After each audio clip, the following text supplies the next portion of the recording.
এই ভিডিওতে কি থাকছে তা তো বলবই, তার আগে দু একটা কথা। কয়েক মাস আগে ঝাড়গ্রামে এসেছিলাম, কিন্তু আচমকা শরীর খারাপ হওয়ায় ব্লগ না করেই ফিরতে হয়েছিল। তাই এবারের ঝট করে ঝাড়গ্রাম ব্লগ আগের বারের ব্যর্থতাকে সাফল্যে বদলে ফেলার একটা প্রয়াস বলা যেতে পারে।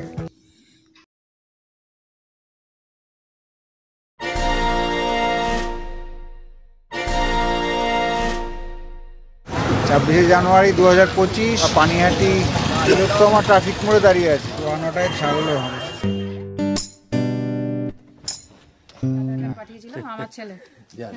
দেখিয়ে দিই, সুন্দরী 2। তো মৌমাছি আছে। প্রথমে ভেবেছিলাম টোটো করে ঘুরবো, কিন্তু ট্রেন এত লেট করে ঝুলিয়ে দিল।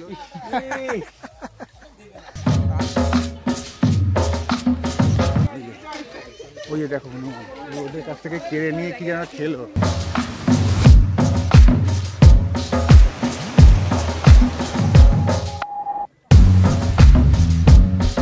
হাই, আমি তির্যক, আর তোমরা দেখছো আমার channel tour and tune with Tirjak, সংক্ষেপে TNTT।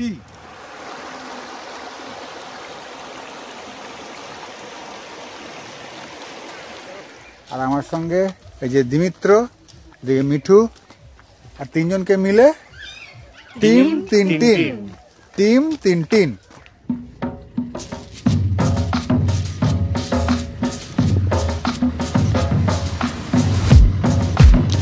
22-861 কাঁটাবঞ্জি ইস্পাত এক্সপ্রেস হাওড়া থেকে সকাল 6:35-এর বদলে 9টায় রিশিডিউল করেছিল, তাই বাড়ি থেকে বেরোলাম 7টার একটু আগে।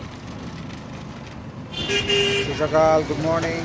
26 জানুয়ারি 2025, 7টা বেজে গেছে, আর আমরা পানিহাটি বৃহত্তম ট্রাফিক মোড়ে দাঁড়িয়ে আছি বাসের জন্য, হাওড়ার বাসের জন্য। বাসে একদম পেছনের সিটে বসে চরম ঝাঁকুনি খেতে খেতে আর 2 সহযাত্রীর মাঝখানে স্যান্ডউইচ হতে হতে হাওড়া পৌঁছলাম।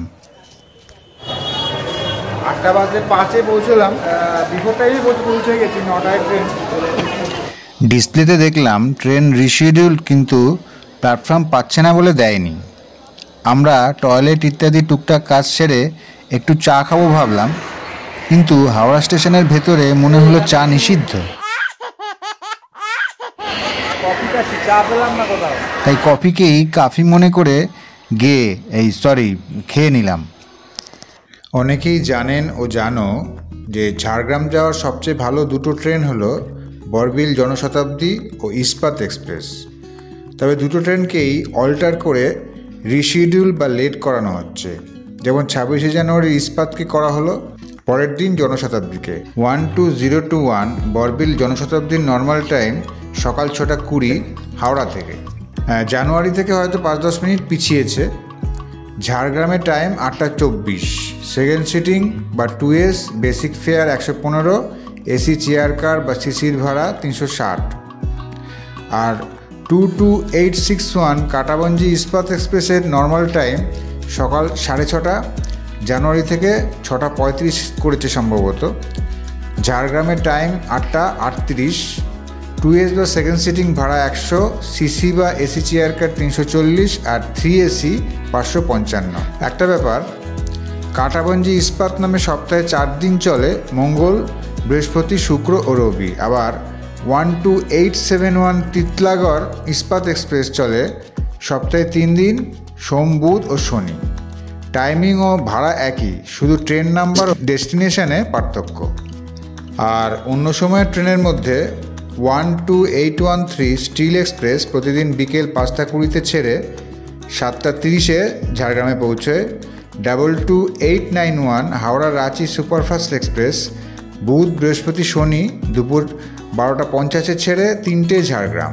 এছাড়া শালিমার, লোকমান্য তিলক এবং অন্যান্য কিছু ট্রেনও আছে।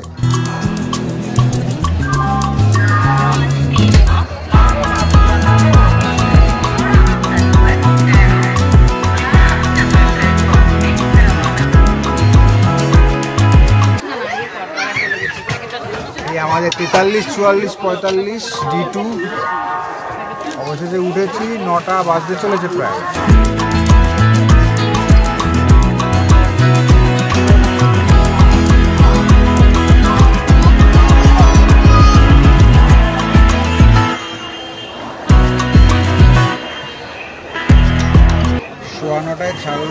আছে।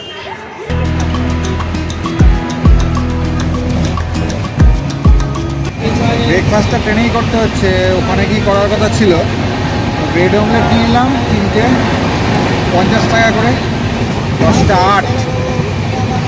বাগনান একটু আগে ক্রস করলো দেখলাম, মাঝখানে তো একটা স্টপেজ, এরপরে খড়গপুর, তারপরে ঝাড়গ্রাম। ঠিক আছে, ও আচ্ছা আচ্ছা, হ্যাঁ হ্যাঁ, ও রেডি করে দিলে, বলতে ভুলে গেছি, সরি।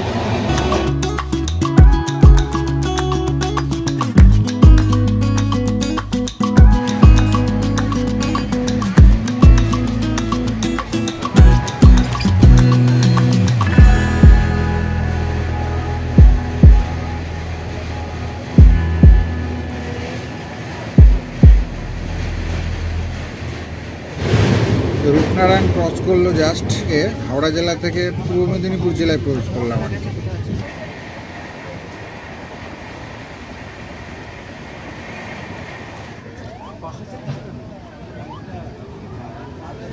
খড়গপুরে এলো 11:06, এতক্ষণ পরে চা পাওয়া গেল আর কি।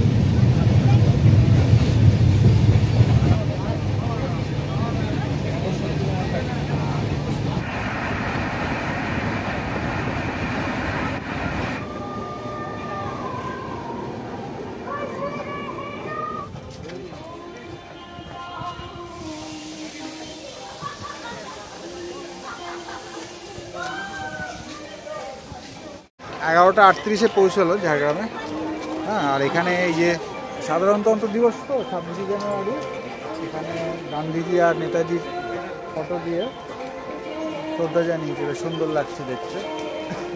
আর আমাদের গাড়ি বলা আছে, গাড়ি আসবে, আমি ফোন করে দেবো, গাড়ি এসে নিয়ে যাবে। হ্যাঁ, থ্যাংক ইউ। এই যে আমিও চকলেট পেয়েছি, এই যে ওনারা দিলেন আরপিএফ থেকে। এই যে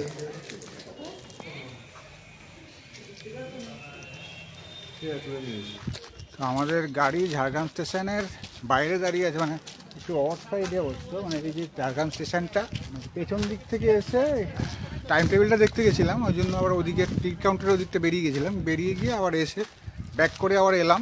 বেজে গেল অনেক, 12টা বেজে গেল। তাহলে বসে পড়ি। ওই ব্যাগটা সামনে পেছনে দেবো, একটাই তো রাস্তা, পুরো 12টা বাজে একদম। জি, আপনার নামটা বলুন দাদা। হ্যাঁ, স্বদেশ। স্বদেশ। এখন আমরা হোটেলে যাবো, হোটেল এখান থেকে তো কাছেই, খুব একটা দূরে না। না না, একটু ফ্রেশ হয়ে আমরা কিন্তু সাইট সিং এ তাহলে বেরিয়ে যাবো, লাগেজ ফাগেজ রেখে। এটা পুরোটা আগে বাস স্ট্যান্ড ছিল, এখন এই বাস স্ট্যান্ড সেই 5 মাথার মোড়ে দাঁড়ায়, এখানে নিয়ে আসছে। এটা তো মুরম দেয়নি।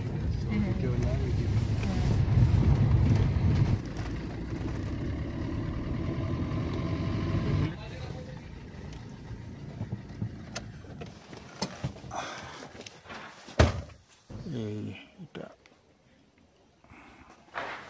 এই যে শেফালি হোমস্টে, এরকমভাবে ওয়েস্ট বেঙ্গল গভর্নমেন্টের একটা অ্যাফিলিয়েটেড হোমস্টে।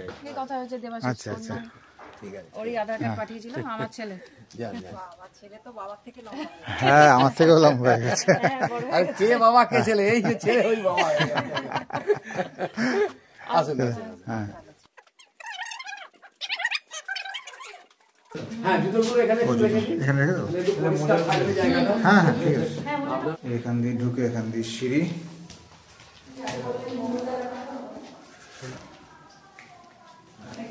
প্যাসেজটা শাল, এটা কি মহুল, মহুল চা, এই রুমটা দেখি। এটা আগে বলেছিল আমাদের দেবে, তবে বলছে না যে একজন ফ্লাইং আসছে, তো আমাদের ওই জন্য অন্য ঘরে শিফট করে। ওই যে রুমটা, টিভি আছে, টিভি তো না, 3টে জানলা আছে। এটা নন এসি, এটা ফ্যান ট্যান আছে এরকম একটা। হ্যাঁ, দেখি যে এটা এটা আমাদের রুমের অন্য রুম। এখানটা একটা ছোট্ট মানে ব্যালকনি টাইপের আছে এখানটায়। এইদিকে চেয়ার টেবিল যা আছে আছে। ওয়াশরুমটা দেখিয়ে দিচ্ছি, এই ওয়াশরুম। এটা একটু ছোট ছোট হলেও খারাপ না, ভালোই, বেশ ভালো। ব্যবস্থা ভালো, একটু সাইজগুলো যাচ্ছে একটু ছোটো ছোটো। এই আছে গিজার ফেজারও আছে। নিচে অরণ্য, সুন্দরী, শাল, মোহর। আচ্ছা, আর পরে আপনার সঙ্গে একটু কথা বলবো। আপনি আমাদেরটা যদি ব্লগ করতে চান আপনি করবেন। এই আন্তরিকতাটা তো ভালো লাগে আর কি। আসলে আমি রিটার্ন পার্সন লোক। হ্যাঁ, আমার সত্যিকারে বলতে গেলে এই ছেলেগুলোর জন্যই আমার আচ্ছা চালানো। আমরা আসলে সাইট সিনটা করে নিই, সন্ধ্যেবেলাটা আমি সেটা একটু রিভিউ করে দেবো আর কি। কালকে সকাল আছে, কালকে সকালেও সকালেও আছে, অসুবিধা নেই, ঠিক আছে। একটা রুমেতে কতটা স্পেস দেওয়া আছে। হ্যাঁ হ্যাঁ, ওদিকটা দেখে এলাম, ওদিকটা দেখে ওদিকে একটা ফ্রিজ দেওয়া আছে কাস্টমার মানে আমাদের গেস্টের জন্য, তারা তাদের মতন এখানে রাখবে, জিনিসপত্র রাখবে, ফ্রিজ রাখা আছে। আচ্ছা আচ্ছা, এখানে ইউজ করবে এখানে দেখি। আচ্ছা আচ্ছা, রুমটা দেখিয়ে দিই। সুন্দরী 2, বড় রুম আছে, ফ্যান ট্যান, টিভি চলছে। টিভিটা একটু পুরোনো যদিও, ঠিক আছে, টিভি আমাদের লাগবেও না। এখানে প্লাগ পয়েন্টগুলো দেখে নিতে হবে। দুটো প্লাগ পয়েন্ট, চারটে প্লাগ পয়েন্ট আছে এখানে। টিভি চলছে একটাতে, তার মধ্যে এখানে তাক টাকগুলো রয়েছে, ছবি, ওখানে লাইট, এখানে লাইট, ফ্যান, ওটা দেখিয়েছি, সব আছে। এই আছে, 3 দিকে জানলা রয়েছে, এদিকে জানলা, ওদিকে 3 দিকে জানলা রয়েছে। হ্যাঁ, ঘড়ি, এখানে এসি রুম আছে, আয়না রয়েছে, এখানে জামা কাপড় রাখার, আর এখানেও কিছু রাখা যেতে পারে টুকটাক, টেবিল, টুল, এখানে চেয়ার আছে, ডিভান টাইপের আছে আর কি বলা যেতে পারে। ও প্লাগ পয়েন্ট এখানেও আরেকটা আছে, অনেকগুলো প্লাগ পয়েন্ট আছে। আর এই বেডটা 3 বেডেড, 3 জনের জন্য। এখানে জামা কাপড় ঝোলানোর জন্য রয়েছে। আচ্ছা, ওয়াশরুমটা দেখে নিই, এখানে অনেকগুলো সুইচ, ওইখানেও একটা প্লাগ পয়েন্ট আছে দেখা যাচ্ছে। আচ্ছা, ওয়াশরুমটা দেখিয়ে দিই। এই যে যা আছে, commode, soap holder, towel holder, geyser, shower, call, dustbin, বালতি মগ টক সবই আছে, বেসিন, সোপ হোল্ডার সব আছে, এক্সস্ট ফ্যান আছে সব, এখানে ডাস্টবিন আছে।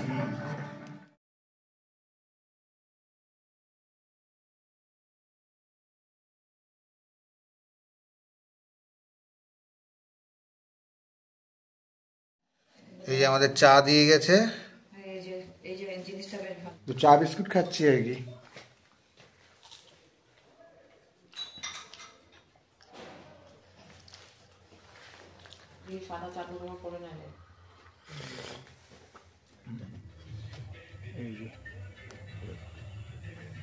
রাস্তা একদম একটা রিমোট এরিয়াতে, ওদিকে একটা কি বাড়ি তৈরি হচ্ছে। আমাদের গাড়িটা এখানে দাঁড়িয়ে আছে, এখন আমরা বেরিয়ে যাবো এখান থেকে।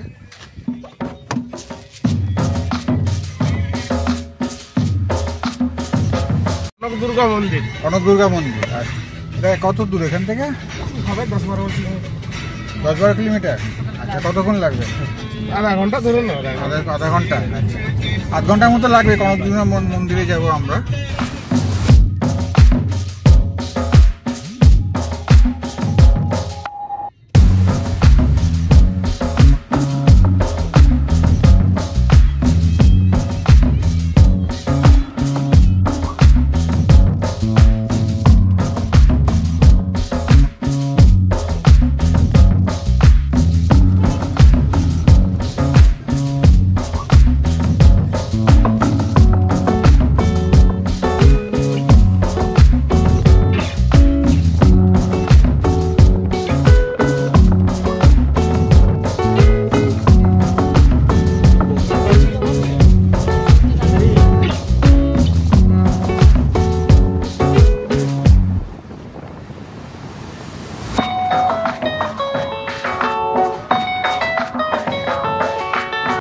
কি আছে মধু?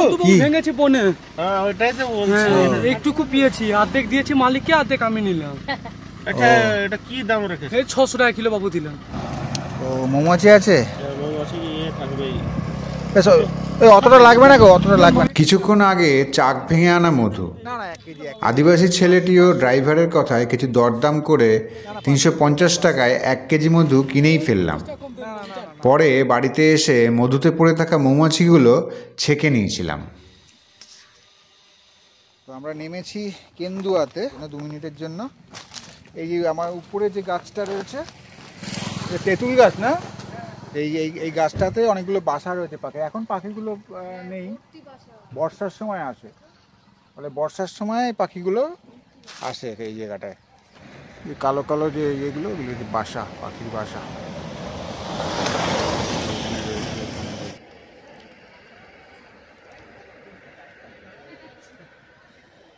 এই যেমন জায়গা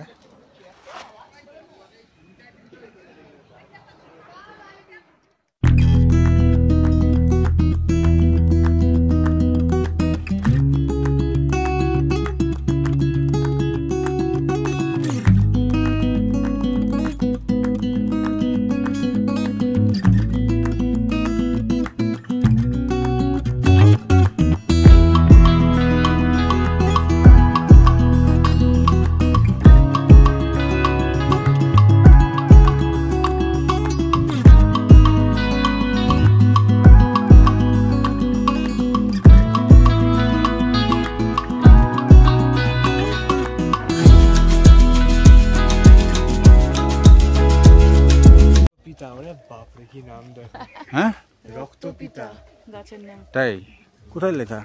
এই যে এই গাছের নাম নাকি রক্তপিতা, মানে রক্তপিতা। হ্যাঁ বাবা, ভেন্টিয়াগো ডেন্টিকুলাটা ওয়াইল্ড এই গাছটা।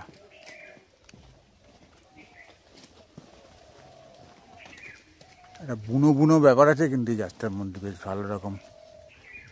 রাস্তাটা খুব সুন্দর, আশপাশে গাছপালা ঘেরা পুরো। হ্যাঁ হ্যাঁ, ওর তো অনেকগুলো আছে। কি বলে তোর, পাথরকুচি ফল এগুলো না। না না পাথরকুচি না, ওই যে আরে ভুলে যাচ্ছি আমি।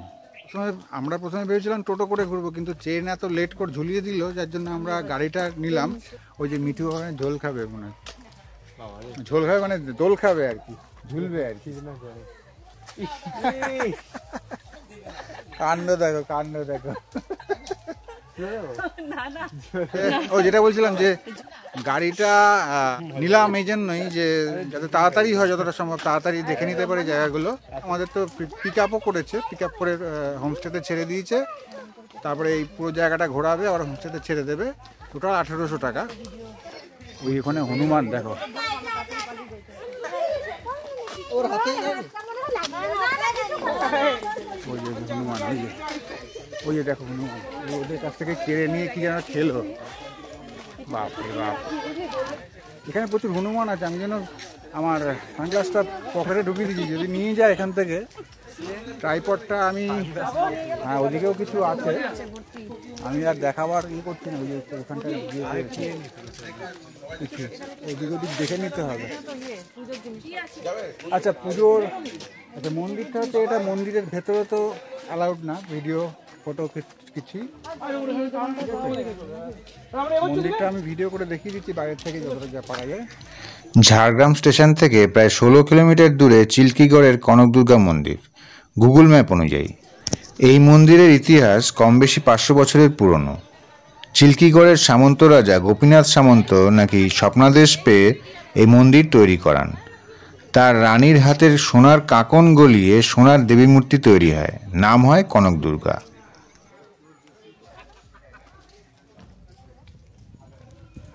এই যে এখানে পুজোর সামগ্রীর বিভিন্ন দোকান আছে।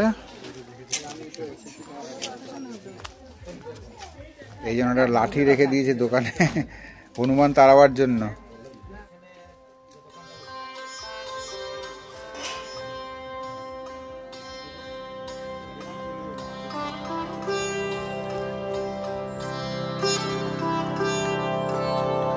1907 খ্রিস্টাব্দে মূর্তিটি চুরি হয়ে যায়। কবছর পর রাজার বংশধরেরা অষ্টধাতুর একটি মূর্তি তৈরি করান। এরপর 2007-08 সালে মাওবাদী আন্দোলনের সময় দুবার চুরি যায় মূর্তিটি।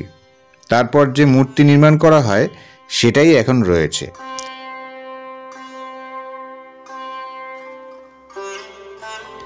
এখানে নাকি আগে নরবলির প্রথা ছিল এবং পরবর্তীকালে কালের নিয়মেই বন্ধ হয়ে যায় এই নৃশংস প্রথা।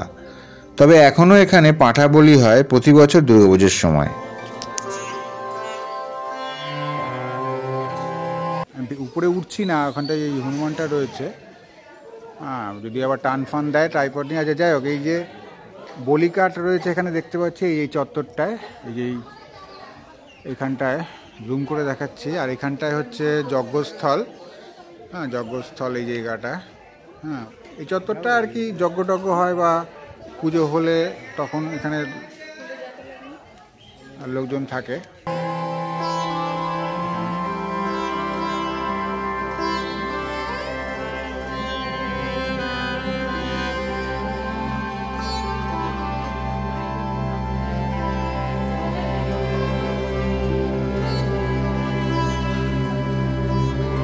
কনক দুর্গা। ভেতরে ফটো তোলা যাবে না আর কি, ঠিক আছে, বাইরেটাই রয়েছে। এই কাণ্ড দেখো, কাণ্ড দেখো, ফেলেই দিল, দেখলো ওর কাজে লাগবে না, খাবার দাবার নেই, ওই জন্য ফেলে দিল এই পুতলাটা। ইস, গামছা টামছা রেখেছিল কে জানি একজন। কাঞ্জি না, না না, গিরগিটি এটা। সে আমি তো এই হনুমানের জন্য একটু সাবধানে সাবধানে ব্লগটা করছি। এখানে অজস্র হনুমান দেখো ওই যেখানটায়। হ্যাঁ, এখানে পাশে একটা নতুন মন্দির হচ্ছে এই পাশটায়। আর ওখানটায় অতিথি নিবাস আছে, কনক দুর্গা মন্দিরের অতিথি নিবাস ওইখানটায় রয়েছে, ঠিক আছে। এদিক থেকে এবার আমরা ডুলুং নদীর দিকটা যাবো। ডুলুং নদী এই দিকটায় আছে, এখানটা দিয়েই যাবো। চল, বাচ্চাকে দুধ খাওয়াচ্ছে দেখো।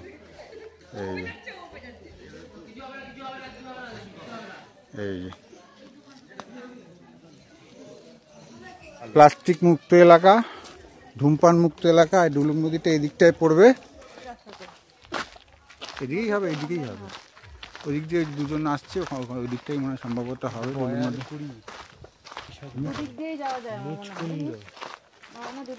মুচকুন্দ এই গাছটা, মুচকুন্দ, মুচকুন্দ এই গাছটা। হ্যাঁ, অজস্র মানে নানা রকমের গাছ আছে যেগুলো আমরা সেভাবে চিনি না। এটা খুব ভালো লাগছে আমার আর কি। হ্যাঁ, এত গাছপালা আর এত ভ্যারাইটি, খুব সুন্দর জায়গা। এই যে ডুলুং নদীতে চলে এসছে আমরা। এখানেও অজস্র হনুমান কিন্তু, বাবা ওই যে লাফালাফি করছে,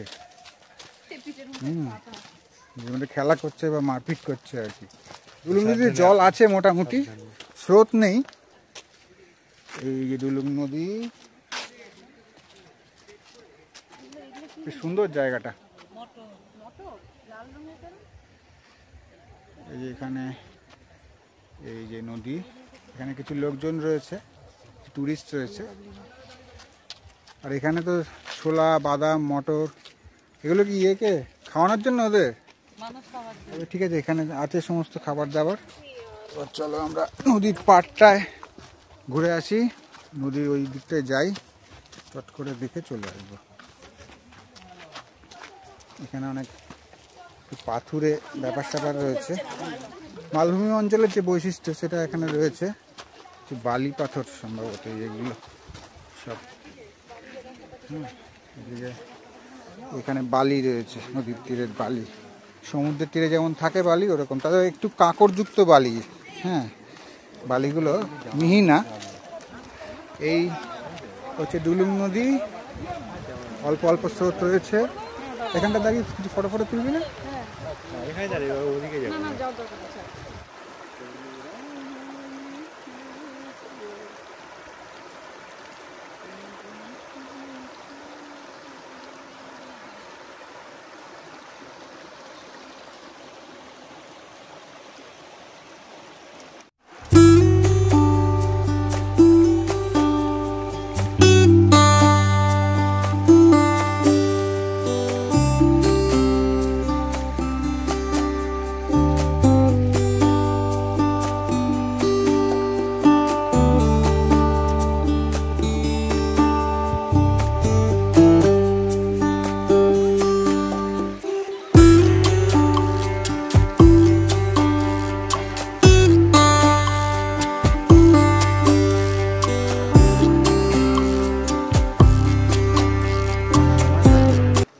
আর এখানে শুধুমাত্র 12 বছর বয়সের জন্য একটা পার্ক রয়েছে, ছোট চিলড্রেন্স পার্ক, আর কি বিভিন্ন রাইডিং রয়েছে এই পাশে।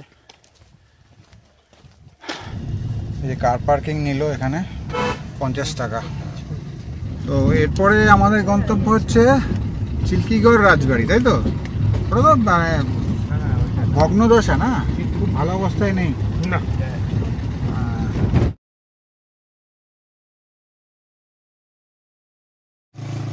এই যে ব্রিজটা, এখানে নেমে এলাম। এই যে ডুলুং নদীটা এদিক দিয়ে এসছে। এই যে এখন জল অনেকটাই কম, তাও অল্প অল্প স্রোত রয়েছে।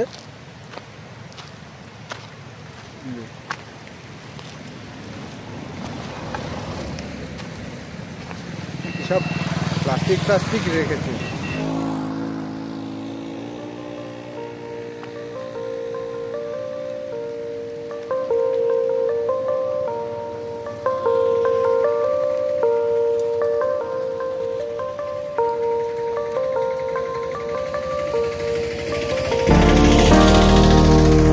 এটা ডুলুং নদীর উপরে যে ব্রিজটা আর কি, এটাতে এখন তো কিছুই চল মানে নালার মতো লাগছে।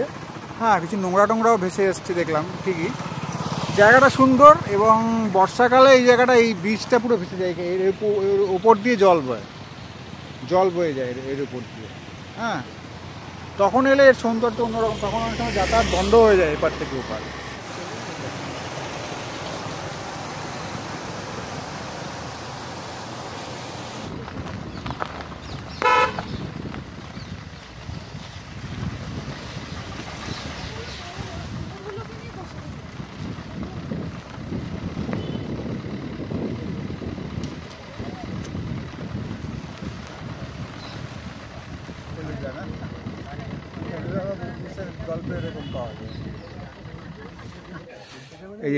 এই গেটটা দিয়ে আমরা ঢুকলাম। এর পাশেই এই মন্দিরটা, শিব মন্দির না কি মন্দির দেখছি, এটা মানে একটা মন্দির। আর এখানে সব হ্যাঁ মেনটেনেন্স হয় না, কিন্তু খুব পুরনো রাজবাড়ির ছাপ রয়েছে, বেশ সুন্দর জায়গাটা। আর এই যে রাজবাড়ির মেন বিল্ডিংটা হচ্ছে এটা আমরা যাব। আর এইখানটা এরকম টিকিগড় রাজবাড়ির কোনো লিখিত ইতিহাস পাওয়া যায় না, তবে স্থানীয়দের মতে এটি 450 বছরের পুরনো, আর রক্ষণাবেক্ষণও ঠিক মতো হয় না।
এই ভেতরে অফিস, দর্শনার্থীদের প্রবেশ নিষেধ।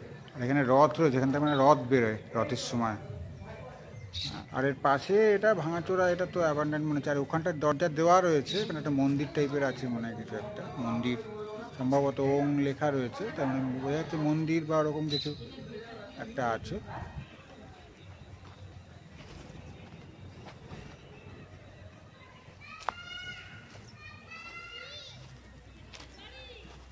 আর এই মন্দিরের উল্টো দিকে আর একটা জায়গা আছে, ওটাও তালা দেওয়া দেখছি, ওটাতে লোকজন থাকে না জানে। এটা আর একটা মন্দির, সম্ভবত রাধাকৃষ্ণের মন্দির মনে হচ্ছে। মন্দিরের ভগ্নাবশেষ এই দিকে রয়েছে, এদিকে জঙ্গল এবং ভগ্নাবশেষ রয়েছে। বিরাট এলাকা জুড়ে, তার মাঝখানে এই গাছটা অশ্বত্থ গাছ। এই যে পাঁচিলটা পাশেই এখানটায়। পোজ দিচ্ছে দেখ। আমাদের ছবি তোলার জন্যই ওখানে উঠলো।